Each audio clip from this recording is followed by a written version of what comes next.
What? Congratulations, sir. You are our millionth customer. You won $10,000.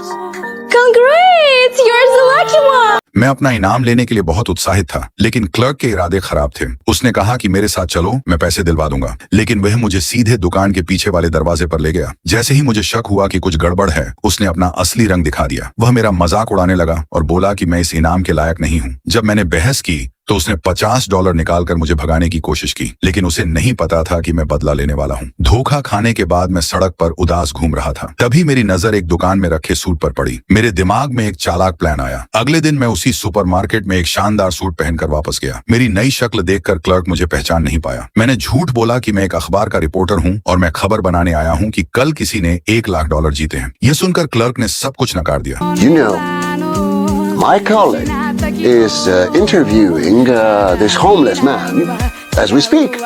What? Yeah? How did you find him? Well, it wasn't as hard as you'd think. By the way, did you give him his winnings yet?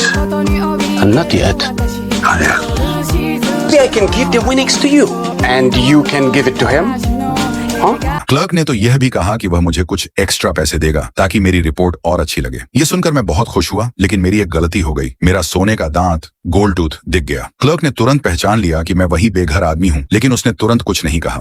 वह खेल खेलता रहा। उसने कहा कि मैं दुकान से कोई भी सामान चुन सकता हूँ। मैं उसकी बातों में आ गया। जब वह पैसे तैयार करने गया तो मैं सामान देखने लगा और एक महंगी वाइन की बोतल चुन ली। थोड़ी देर बाद उसने मुझे एक लिफाफा दिया जिसमें इनाम के पैसे और कुछ एक्स्ट्रा कैश था। मैं अपने बेहतर भविष्य के सपनों में खो गया। तभी अचानक अलार्म बज गया और मैं हकीकत में वापस आ गया। अब क्लर्क ने फिर से अपना असली चेहरा दिखाया। वह चिल्लाया, Oh, so you are going to rob us, you disgusting hobo.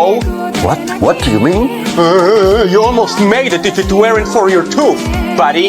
I'm calling the police. No. कुछ ही देर में पुलिस आ गई और मुझे चोरी के आरोप में गिरफ्तार कर लिया गया। मैं घबरा गया और चिल्लाने लगा कि मैं बेगुनाह हूँ। एक पुलिस ऑफिसर ने मुझे अपनी बात समझाने का मौका दिया। मैंने उसे सब कुछ बताया, कैसे मैंने इनाम जीता और कैसे क्लर्क ने मुझे धोखा दिया। मैंने कहा कि वह $1 लाख चेक करे, लेकिन जैसे ही लिफाफा खोला गया, मैं फिर से धोखा खा गया। उसमें कुछ भी वैसा नहीं था जैसा होना चाहिए था। गुस्से में मैं सिर्फ क्लर्क पर चिल्ला सकता था। तभी एक लड़की सामने आई जिसने कल की पूरी घटना रिकॉर्ड की थी। वह उस पुलिस ऑफिसर की बेटी थी और उसने वह वीडियो अपने फैमिली ग्रुप में शेयर किया था। वह बोली, यह आदमी वो नहीं है। मुझे याद आया, मेरा सोने का दांत। आखिर में वही सोने का दांत मेरी मदद बन गया। सच सामने आने के बाद क्लर्क को धोखाधड़ी के आरोप में तुरंत गिरफ्तार कर लिया गया।